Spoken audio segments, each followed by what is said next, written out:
we haven't had any basic social services such as like medical supplies, medical services. We haven't had banking, telecom, power, and all kind of services. And we haven't, between July, which is the beginning of July last year, and now, only 4 to 5% of much needed humanitarian supplies made it into Tigray.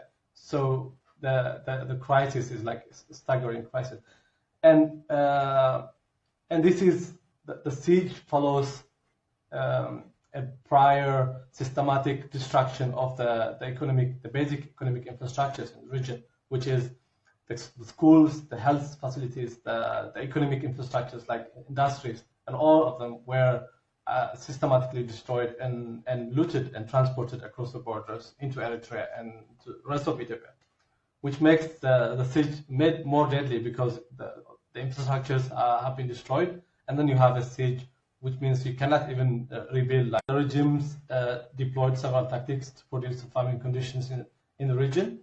One of the first things that you notice from the war is the scale of destruction that was caused by the war. And this is not destruction caused by crossfires between warring factions. It isn't destruction caused by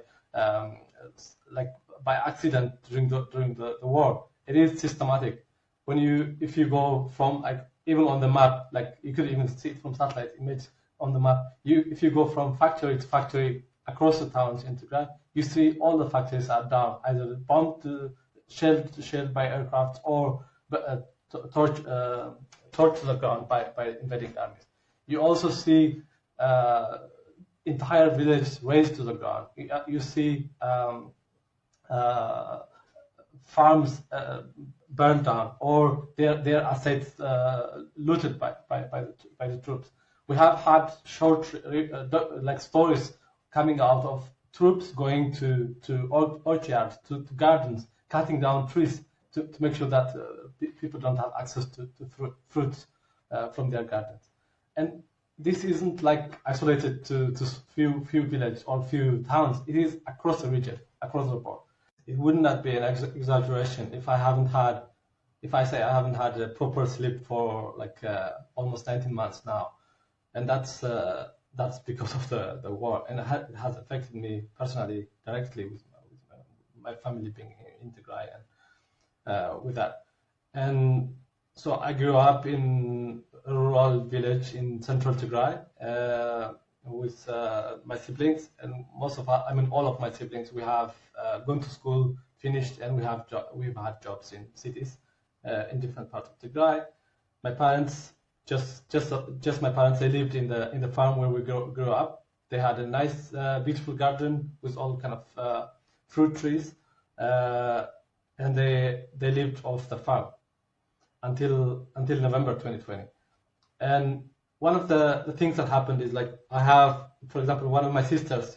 She was living in Western Tigray, in a small town in Western Tigray, and when the war started, it started through Western Tigray. So she had to escape to central Tigray, where my parents live, to escape from the war. But it was only a couple of days, like few days later, that the Eritrean troops managed to go into central Tigray, to the village where my parents live. So my sister, along with my mother and my sister's three kids, had to escape from village to village.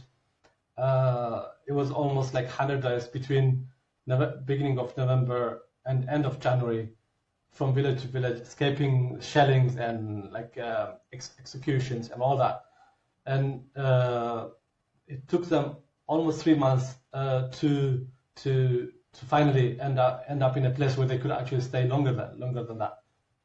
So in the beginning, I haven't heard from my family. I didn't know what was happening. Like, it's this blank feeling, like you don't know, you have no idea what's going to happen. Like, you have no idea if you will ever hear from your family. But my mother and her daughter and her grandkids had to run from village to village for months, and then they ended up in a town. But then somehow she managed to sneak into the village and to see what happened to the house.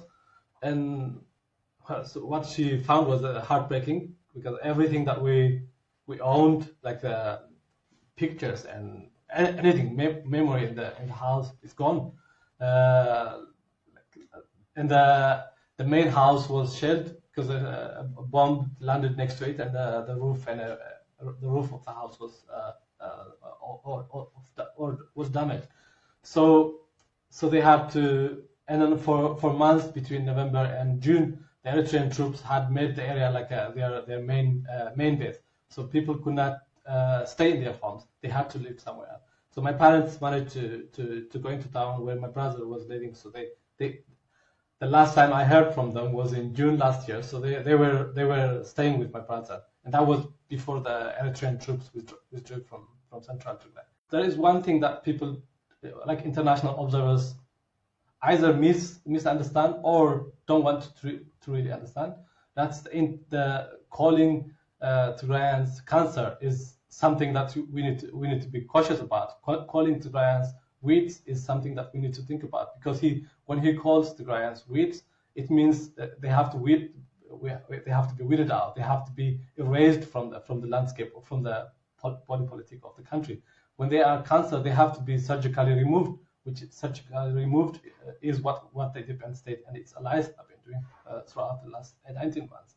So we have had the Prime Minister himself and his advisors calling Tigrayans all kind of derogatory names, which call for physical violence against Tigrayans.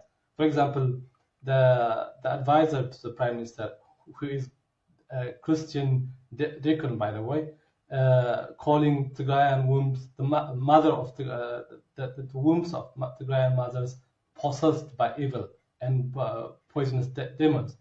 That's in quotation. And he also argues that those wombs should never give birth to a next generation of Tigrayans. And that is clearly what we saw when the Ethiopian and the armies were in Tigray.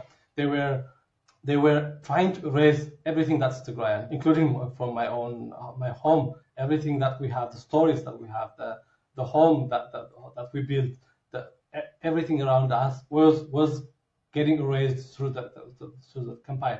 So when in terms of the physical, so that's the intent and the physical aspect of it, you could see from the systematic destruction of everything that people depend on in order to ensure that the group suffers physically, like in terms of hunger, in terms of access to medicine, in terms of access to schools, and access to all kinds of services. In the Ethiopian tradition, to throw something off a cliff is to kind of get rid of it, to erase it. And we have seen Ethiopian soldiers pulling young men from across villages and taking them to a cliff edge, shooting them, making sure that they fall off the cliff. That is clearly symbolic, clearly showing the intent of the killing. And we have seen soldiers burning Tigrayans alive. We have seen soldiers rounding, like 50 to 100 soldiers standing and stoning Tigrayans to death. And that is not something that that just happens because you are angry at something. It is intentional. It is to traumatize the population. It is to show that they are trying to erase us, to get rid of us. And 500,000, I think that's even a conservative estimate. There is a report by the University of Ghent that shows, University of Ghent in Belgium, that shows an estimate of 500,000 people, or 500,000 people, have been either killed, brutally killed, or starved to death throughout the war. And I believe that's even a conservative estimate because we don't have access to the data on the ground.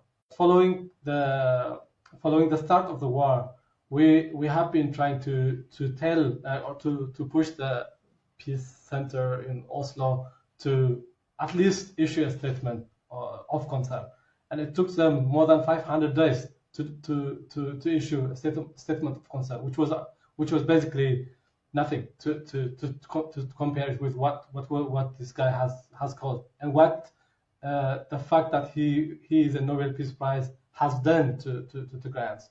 So what it has done is, like, at the beginning of the war, nobody can believe the stories that we were telling. Nobody can believe that a Nobel Peace Prize winning Prime Minister could do the atrocities, the horrific atrocities that his army and his army of his allies were doing in Tigray. So it took months and months, and it took the involvement of international actors like MSF and others to show the brutality of this regime.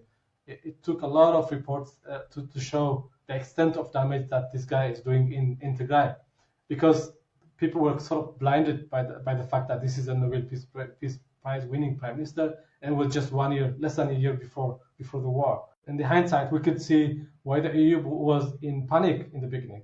One of them was the concern for migration crisis induced by the war, like forced by the war. So they were scared that like Tigrayan migrants would flow out of the country and end up in the southern shore of the European Union. But then the Prime Minister understood this. The Prime Minister understood the European Union's concern about migration and managed to blockade all the borders of the region in order to ensure that there were no migrants leaving. And that did it for the European Union. They didn't have to pressure it and say anymore, because they had already made sure that there were no migrants. That I would like to sort of underline is that this is a genocidal war. There is a genocide. So there is evidence of it everywhere. I think it requires recognition of it like that by international actors, like by governments, by multilateral organizations like the UN. And the reason why we need that kind of recognition is because that recognition will lead to intervention that meets the recognition as a genocide. And I think everyone should sort of like, given the amount of evidence we have, everyone should sort of, every listener in this episode, for example, should push and ask for recognizing this crisis as a genocide, and help us with that, I think.